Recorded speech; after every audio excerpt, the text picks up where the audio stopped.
Hello, and welcome back, most illustrious members of The Detail.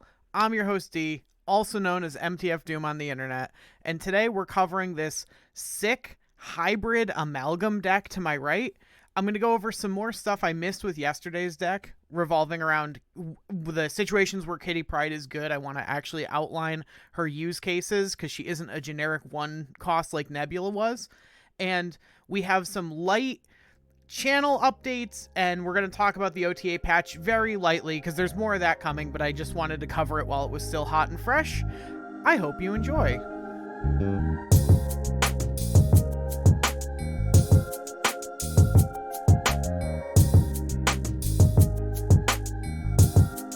First things first, thank you so much. Overwhelmingly positive reaction to the last video. It genuinely really warms my heart. I love that people resonate with me just being like a sort of my goofy authentic self. It's really endearing. I appreciate it so much that you appreciate it. If you do appreciate it and you want to help more people find content like this, because we're a very small community right now, you can help by subscribing, liking, commenting, or joining the Discord, which is kind of the more important one if you're interested. While it doesn't help the channel grow, it gives us more people to just talk to. This deck came about by the Discord. A lot of really cool stuff happens, and I love giving credit to people. That's a spoiler for a video being recorded later in the week. Okay, so to start off, Kitty Pryde, we'll actually go back to yesterday's deck really quick. Almost cut my hair. I think one person got the reference to almost cut my hair. Woo, spicy. It's a deep cut, but if you know, you know. All right. So the reason Kitty Pryde works in this deck, I shorthanded it because, like I said, Bart told me, D, this is really good. Why aren't you playing it with the cards you like? Is that while the interaction is obvious once you just look at it, oh yeah, Angela gets +2 when you put a card there, and you can keep putting a card there with Kitty Pryde.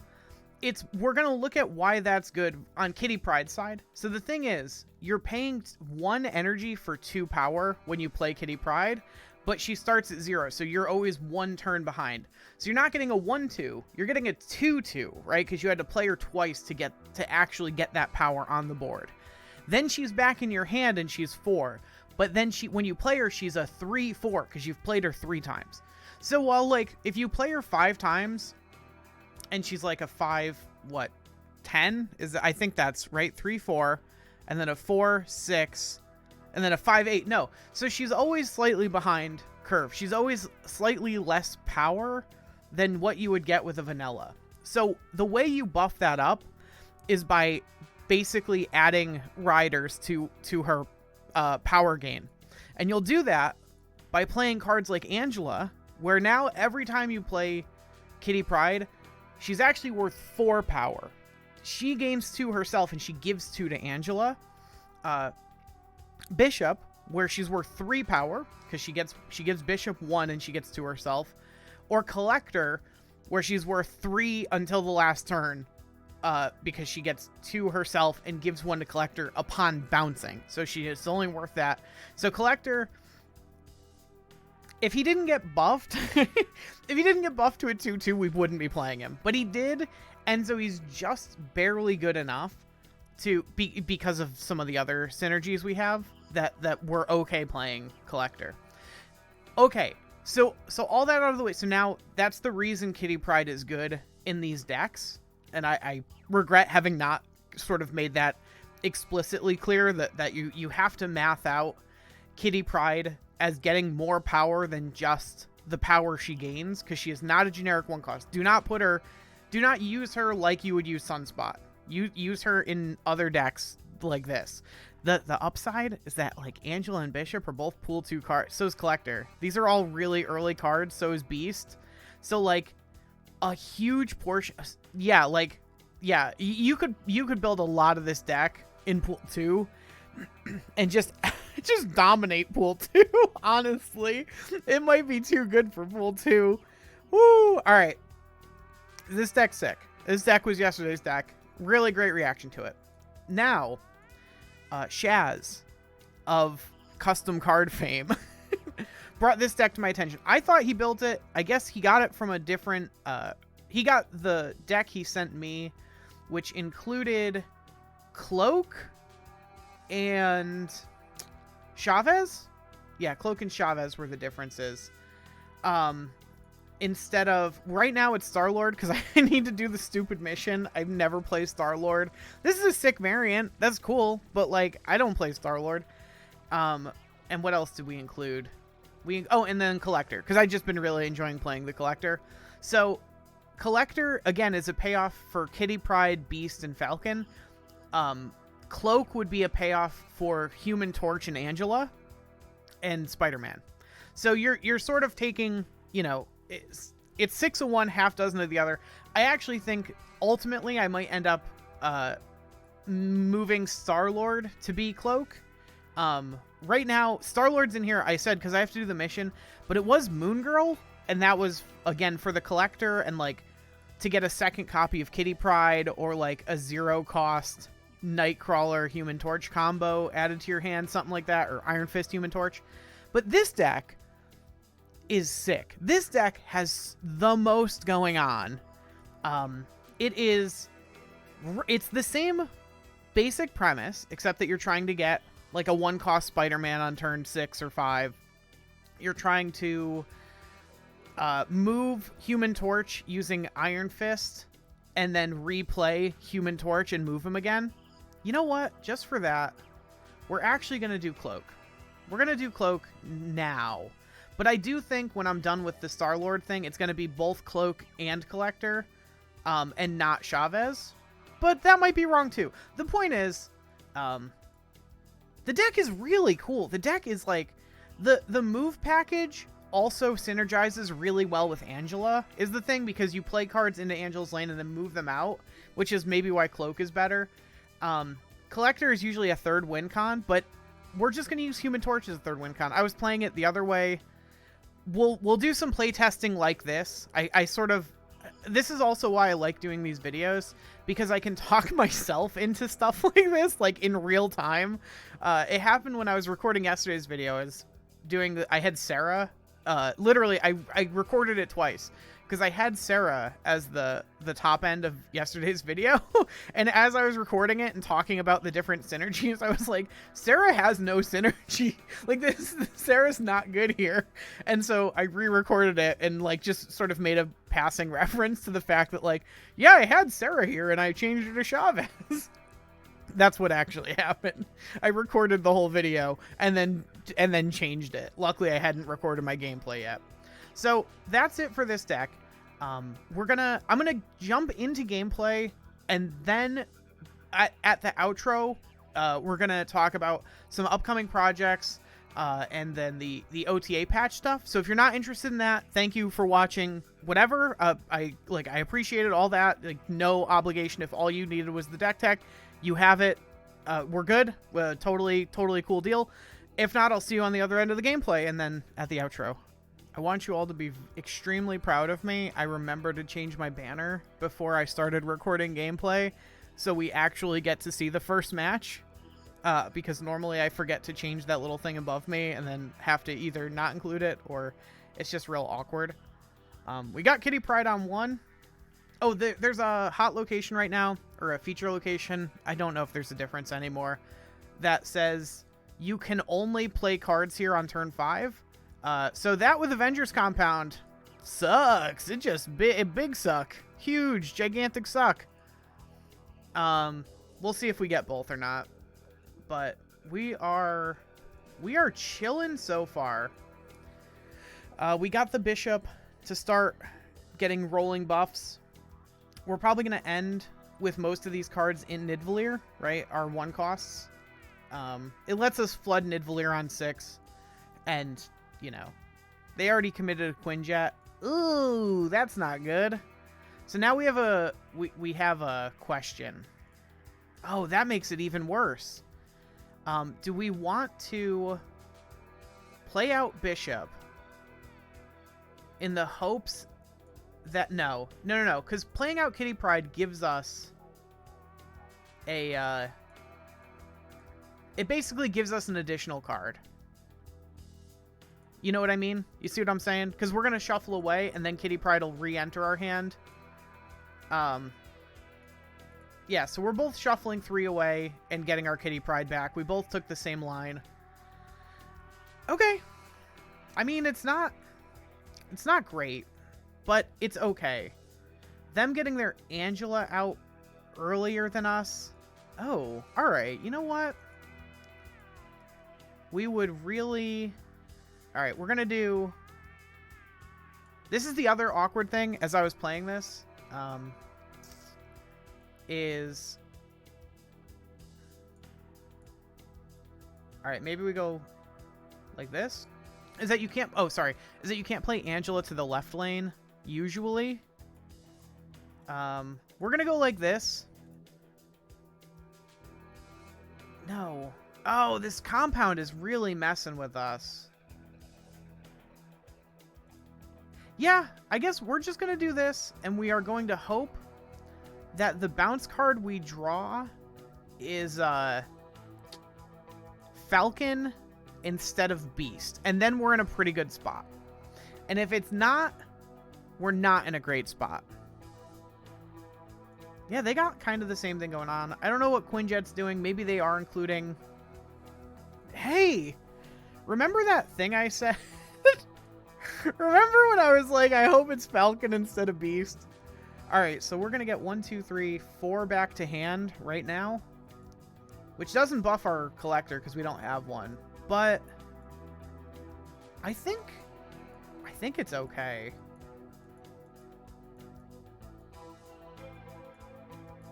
Alright, Devil Dino. So, final turn. Oh, we should have moved Nightcrawler before we played Falcon. We should have just moved him for no reason other than that we could have drawn Spider-Man. Alright, is that going to lose us the game? It literally might. But we're going to try anyway. So this adds 8 left. And then... that adds 10 left. And 14 right, and we're already up by 4 on the right. And they might be tempted to play something mid. Okay. Alright, that's not a great start. We don't like seeing that. No more adding to hand cards, please. That added to hand. I don't like that. Yeah, it's not enough. We only have, I think we only have 13. Oh, just barely. Just barely. Yeah, importantly, had we moved Nightcrawler last turn, we would have won this. Because we would have been able to play out our Spider-Man. So I'm gonna leave this game in. That's just a learning experience. Totally cool. Yeah, no, great. Still a really good deck.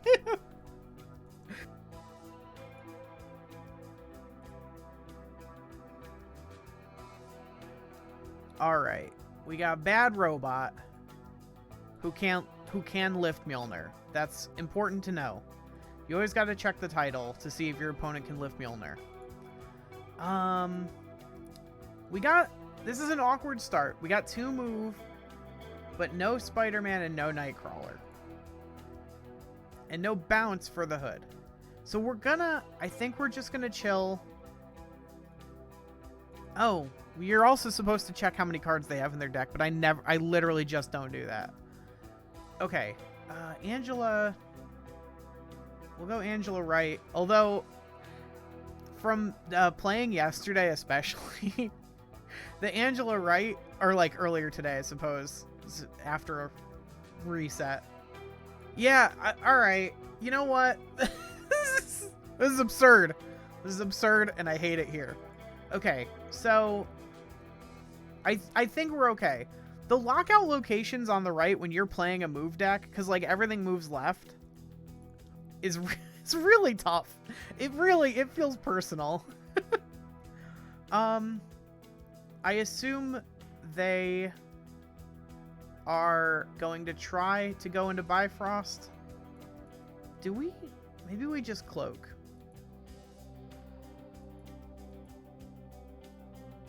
No. No, we assume that they're going Bifrost. And we just try to hit them with the Star-Lord. Okay. That's something. It's not the best thing, but it's something. I think I'm just doing that. 1, 2, 3, 4, 5. That'll be 6 in hand.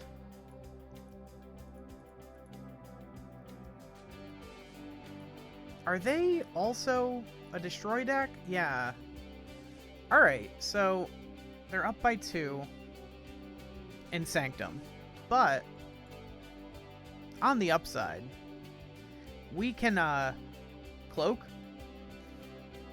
and move Angela out of Sanctum. Maybe. Possibly. And just, like, reuse her power. Or make them sort of call their bluff, if you know what I'm saying. Does that make sense? I think it makes sense. Alright, we're gonna do it like this. We're gonna do it like this. So we're maxing the power that we're getting on Bishop,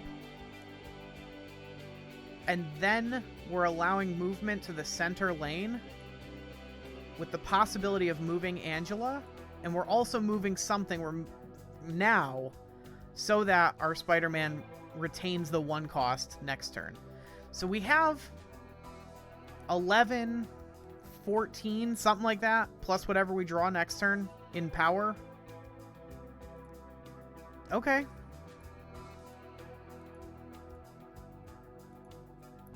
I think ultimately that's not bad for us. I think. Because I think it leaves them ahead.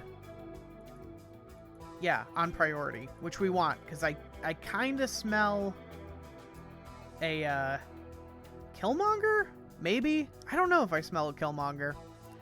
Something doesn't smell right. That's all I'm saying. Do we leave Star-Lord in the right lane? I think we do.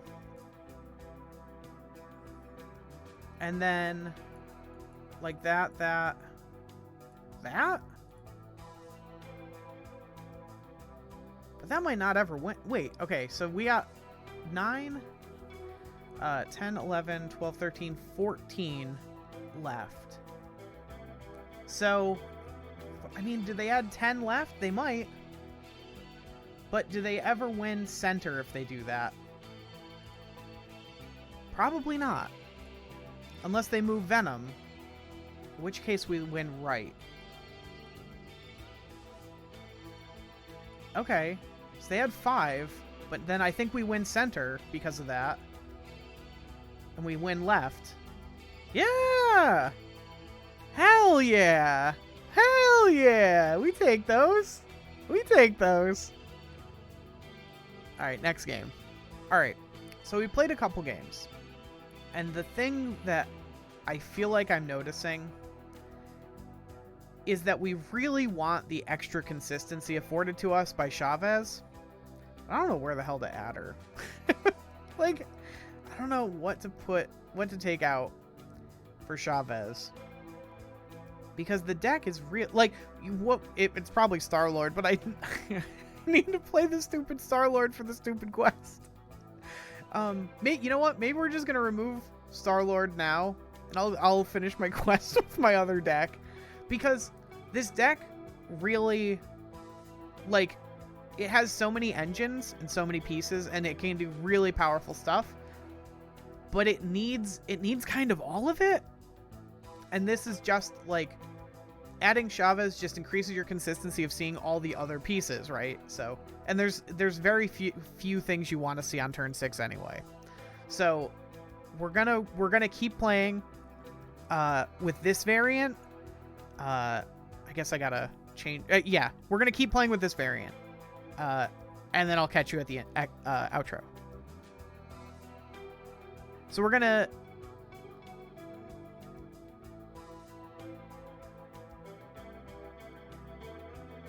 So I'm going to update my banner. I'm going to remember to do that. And then we're going to play with this a couple more games. And then I'll catch you on the outro. All right. Updated the banner. Updated the deck. We're trying it with Chavez, as I probably recorded saying. And then also, you know, we're just getting better draws. And that's just part of it. So, Nexus is, if we find Angela, Nexus is quite good for us. If not, it's okay. It's usually okay. One of our worst matchups is Galactus, but weirdly, the Nexus is kind of the same, yet somehow it's a much better matchup. Do we want to commit to an Iron Fist now? I don't think so. I think we're fine just playing Bishop next turn. Bishop is like one of our tall cards, and we need that for Nexus. Ooh, but Angela Kitty Pryde. And then we can go Bishop Kitty Pryde. And then, oh, you know what? We didn't play that many games before changing this, but something that I hadn't considered is the cloak on 5 on Milano. I bring it up, I think, in one of the games that I'm gonna leave in. Is that Milano on the right side? Yeah, because it was the game with the stones, I think. That lockout locations on the right are tough for us if you're playing a move deck. But I suppose Cloak kind of does fix that. So yeah, we're gonna Cloak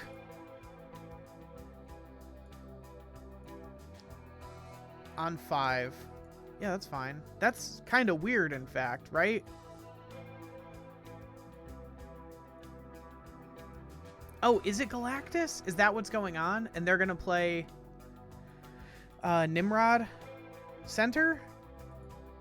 That might be it.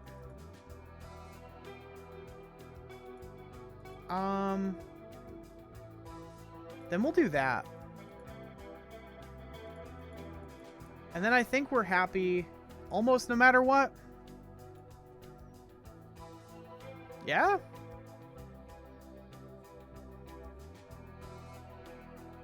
Oh, are they going to just, they're now going to hit us with, what's his name? Spider-Man left? No.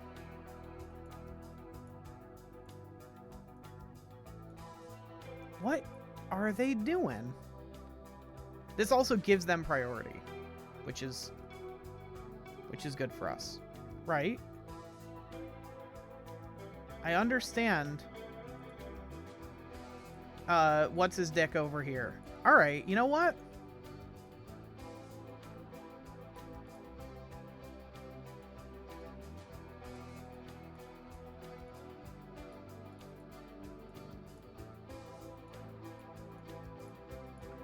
I think that's enough.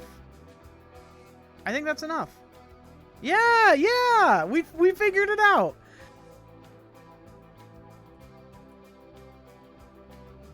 Zemo. All right, Zemo. What do we got? Oh, Vormir. Vormir's another one that I kind of miss having a Mysterio for. But what can you do?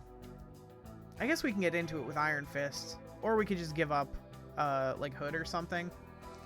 We're gonna pass. We're gonna pass. We got a lot of our move stuff. We need some of our other stuff. Alright, Kitty Pryde. He's fine. And then we'll play out the Nightcrawler so that we can start... We can move and play out Spider-Man as needed. Oh. A snap. I don't know if I don't know what that signifies to me, but I'm not a huge fan of it. I don't like it, whatever it is. Okay, pretty happy with that. Milano. Nope, can't play he. All right, Yeah, we could just go bishop there. Alright, so next turn we're going to have 4. We're going to probably want to go Kitty Pryde. I think it's worth moving Nightcrawler. Basically is what I'm getting at. So I think we're going to want to go Falcon. Like Kitty Pryde, Falcon, Spider-Man? Probably. Okay. Huh. Do they Jaggler us? Oh, we have an out to that. We have an out to the Jaggler. And it's, it goes like this.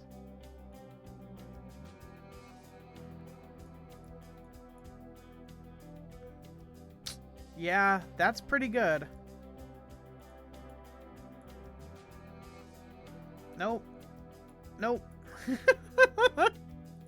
We had an out to Star-Lord, too. Yeah, we'll take that. We'll take it. Alright, they might still have Doom, which would get us there, but, you know, all things considered, I'm pretty happy with that. So now we go... Oh, no, we're good. We're absolutely chilling. Because we can punt the demon over to the left to beat a Doom. Yeah. Alright, cool. Hell yeah. Hell yeah, we take that. Alright, what do you got over here? No, didn't play anything there, friend. I rightly apologize. Okay, so... I think we're gonna go like that. That.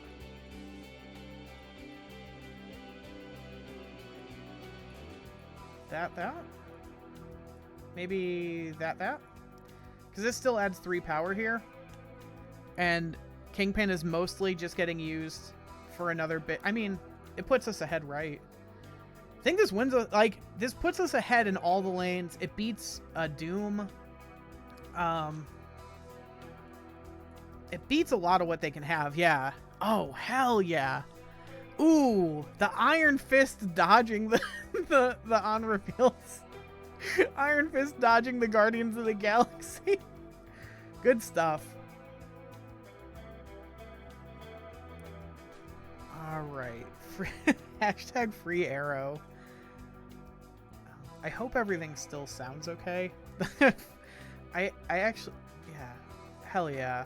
I had to stop my last recording and take a very important call. Oh, what the hell? Man, they gave me the fist bump and immediately snapped on me. That I don't like that. All right. I think we're going to start pumping up Kitty Pryde rather than deploy Torch into Cloak. Yeah. I mean, you love seeing a Nebula when you're playing Kitty Pryde. Oh, I think that's pretty good. All right. Is it a Swarm? Oh, Wolverine. Okay. What deck is this? I feel like I've seen this deck getting fairly popular. Oh no. I'm so not even a little bit sorry.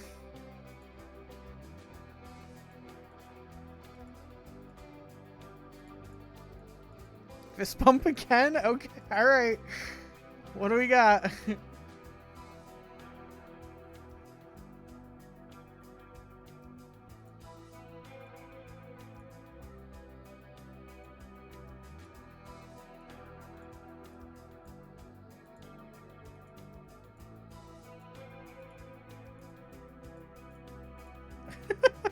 I don't believe you. I don't believe that you're actually impressed by that.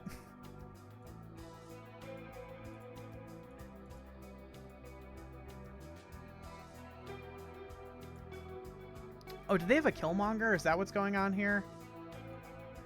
Okay, no. They are... Yeah. Yeah, the Shuri's lab with the Kitty Pryde. Okay. Alright. Whew. Good stuff.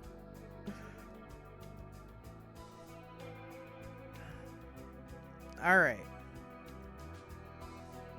Steve the Undead? Steven the Undead? Stave? We got... Listen, it doesn't matter who they are. We got Kitty Pryde. We're set. We're good. Hala. Oh, swing and a miss. Sorry, Rocket. Damn. These are some oppressive locations. I think we're good. Sometimes you want the hood to survive. Oh no. All right. Hopefully they think they got us with this. I think we're pretty happy with what's going on here. I think we can even do Bishop here. And then just go absolute ham hock. Okay. All right. You caught me. That's fine. That's literally fine. It's coming back to our hand eventually. Not seeing the Human Torch a lot in these games. Okay, so let's go Kitty Pryde, Iron Fist, and then Falcione. And 3, 4, 5, 6, 7. That caps our hand, though. But it lets us deploy Spider-Man next turn. Do we want to cap our hand?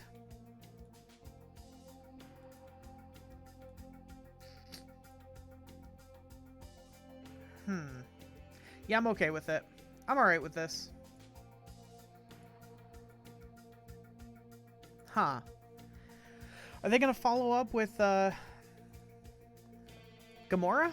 Is that... We got a lot of the Guardians here. They might.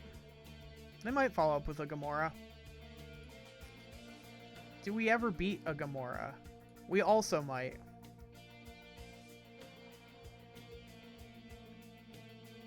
I mean, we got Iron Fist back to our hand, right? So, like... I think we just do this. No.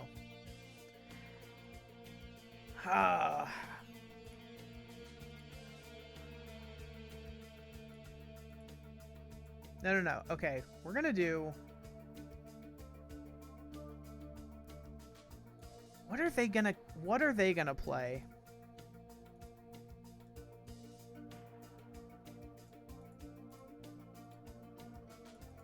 Let's do that. Yes! Oh, I'm so massively brained right now. Oh my god, my brain is so goated.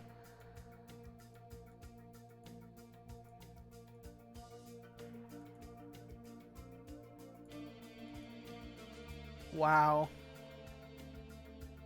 Absolutely halal. Okay, so if they play Doom, we just give them... I think we just give them Hood over here to open up the left side for more power. And we go like that. Maybe even we do... That gives us one more power mid. Do we need one more power mid? I don't know if we ever need... We might. Because if it's Claw left, goes up to 19, 13. No, it goes up to 16. And this beats Claw left. And it beats Doom. And I don't know what else they have. What else they could have.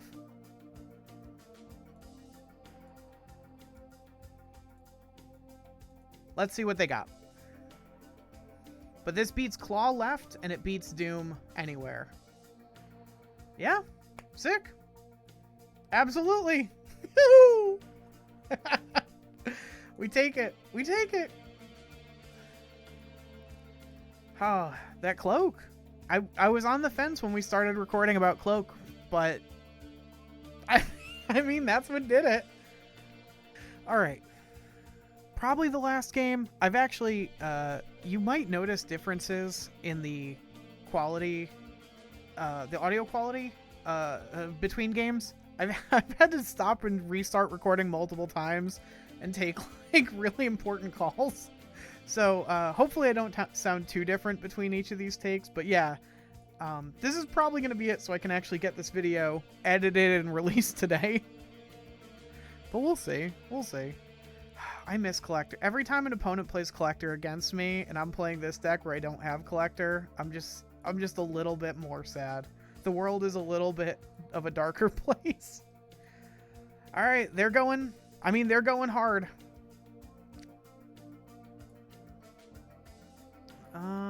Okay. That was good. I mean, statistically, one of the two of them was gonna get destroyed. So, it's good that happened. Let's just do that. Next turn, we got Spider-Man Falchone to get everything back again.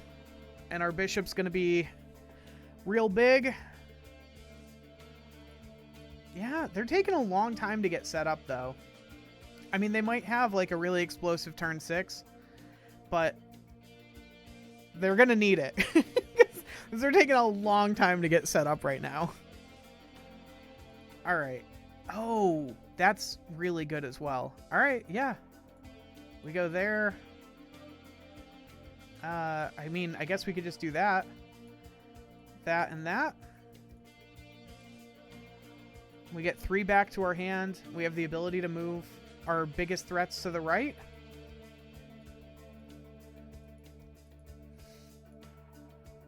Kitty Pryde's going to be massive. I mean, I'm pretty happy with this. Pretty happy.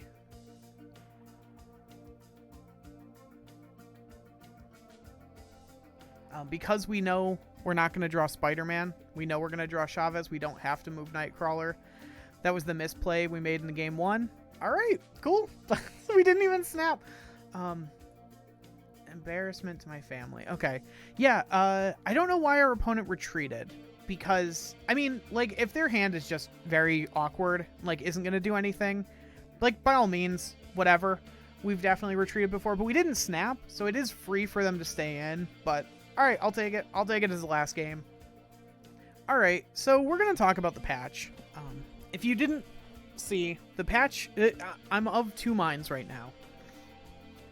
On the one hand, them giving everyone Kitty Pryde for free as compensation. If you bought her, you also got tokens as compensation, and everyone just gets her for free now. Cool. All that is actually really good.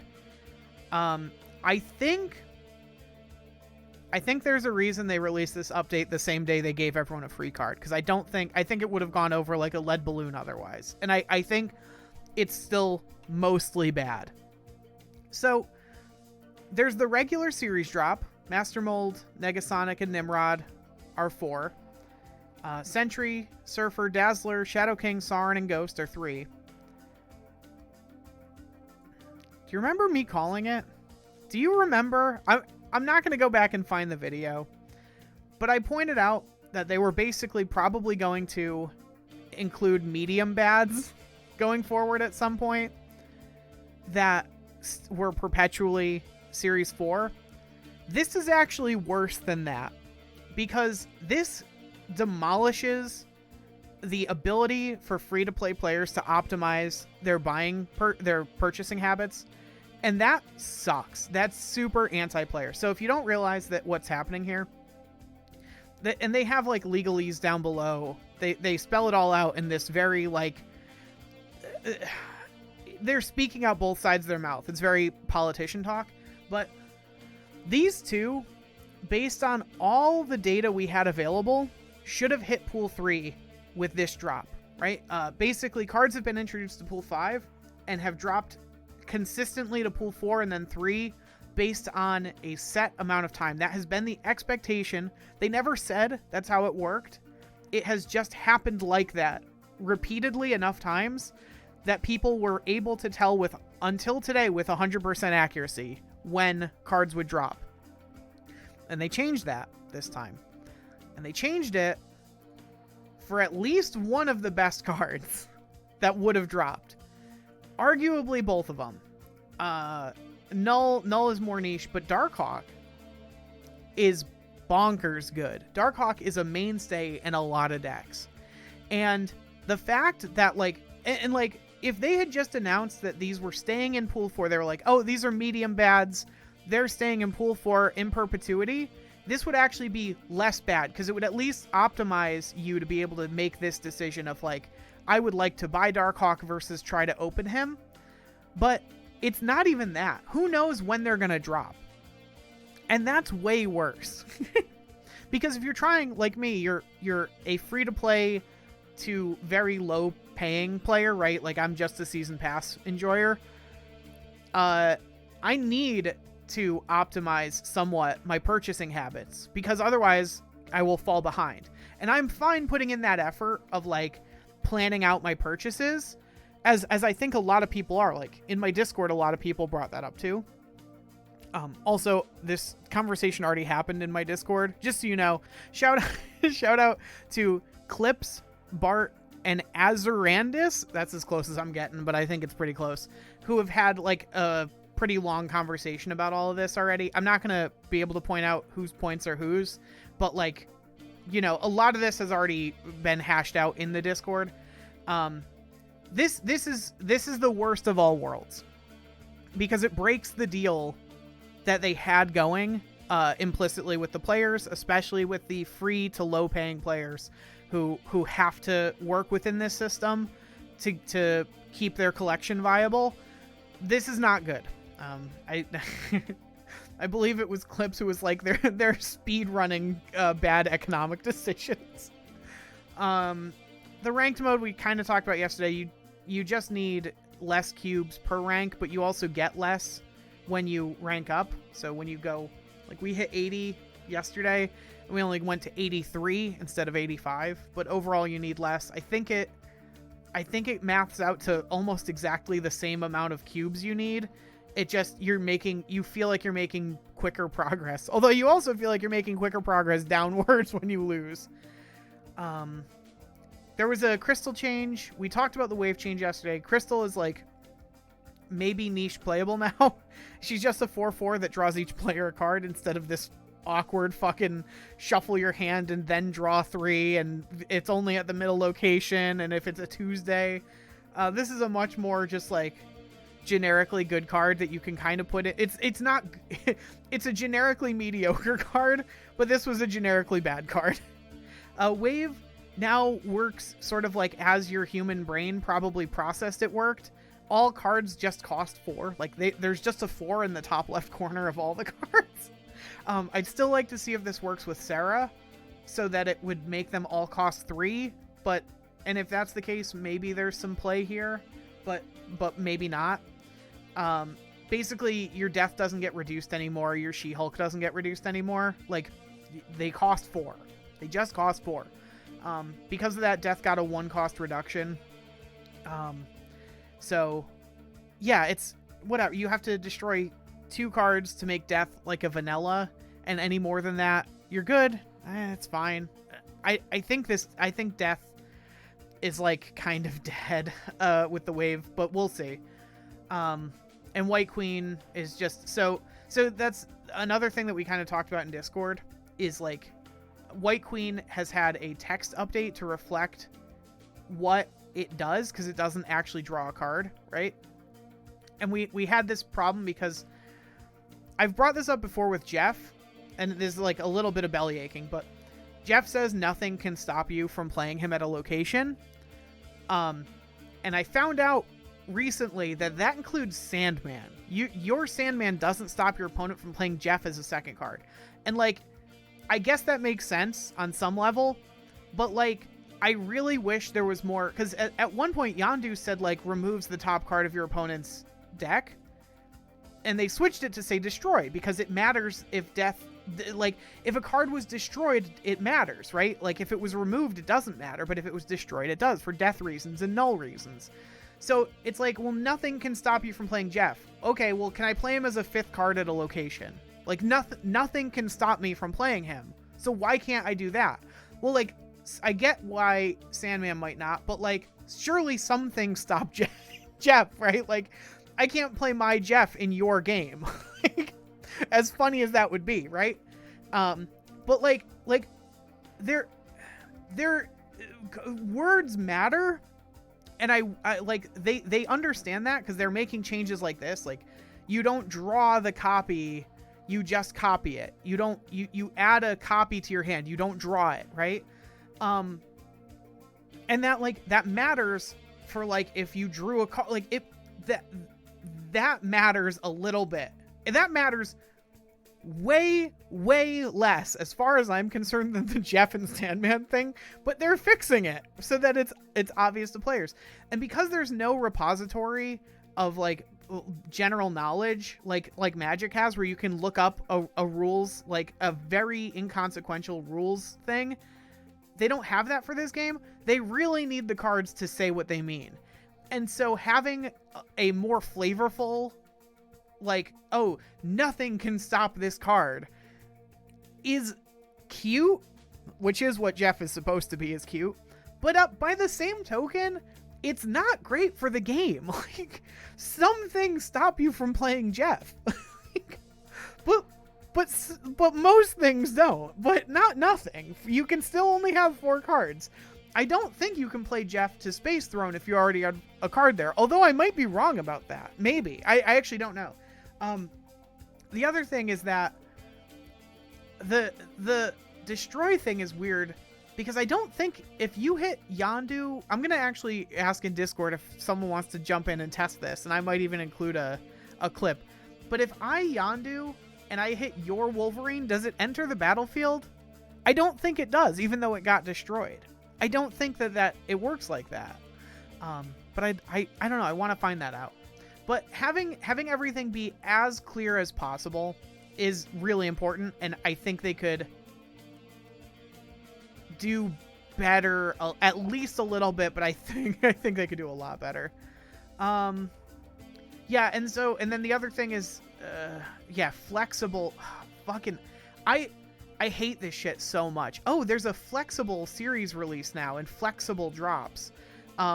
Flexible as in some months. Where did it say? We may even skip a monthly series drop entirely. Flexible series drops, as in, yeah, it could happen more, but we reserve the right to not have it happen at all. Like, this, if you want, you can read it all yourself. I'm not really interested in rehashing it. Suffice it to say, for me, it is not good. It is not good. The precedent that it sets, it is not a positive change. It is kind of the worst of all changes.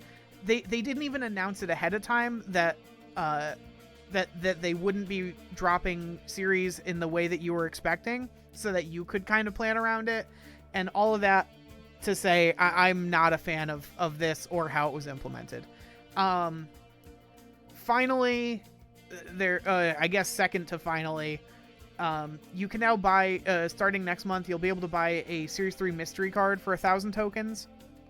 So, this doesn't seem to be limited to, like, the daily refresh or whatever. Maybe it will be, or the, 8-hour refresh, like they used to be.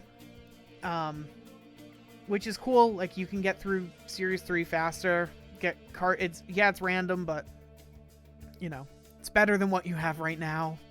And then more ways to earn tokens. This is also the work. If you can't tell, I'm very frustrated by this. More ways to earn tokens by buying the newest card. They're introducing weekend missions that one of them is strictly free to play, everyone gets credits. One of them is small spender. If you have the battle pass, you get free gold. And one of them is if you can stay up to date with all the newest releases, you get more tokens. The rich get richer. If you can afford to buy all the new releases, you get more tokens for your trouble so that you'll never fall behind. As long as you're spending money, because there's not quite enough to get every new release. If you just spend a little bit of money on those $99 fucking deals, you can get enough tokens to never have to fall behind. I really hate that they call this more ways to earn tokens. I'm not a fan. I don't like it. I don't like how they're implementing it. I don't like the lack of warning. Like, they couldn't have just told us, like, hey, just so you know, you might be expecting Null and Darkhawk to move, and they didn't. I don't like it. I don't like what it means. All that being said, we have one more little thing. It's just a heads up. I have a very special video being recorded on Friday. It covers like the teeniest bit of drama, but it's very much fun drama. But I just want to give you a heads up so I'm not acting like second dinner over here. I don't know if it'll actually be out Friday or if it'll be out like maybe Saturday, but it's going to be another fun video, and as a minor spoiler, it will involve community members. It'll involve amplifying the voices of the community, my community specifically, because I'm really interested in doing that. And yeah, just look forward to it. It's cool, and I wanted to give a little heads up about a sweet project that's on the horizon. So thank you so much for watching. Hope you found my content elucidating, enlightening, or enriching, and I hope you have a great day, and I will see you all tomorrow.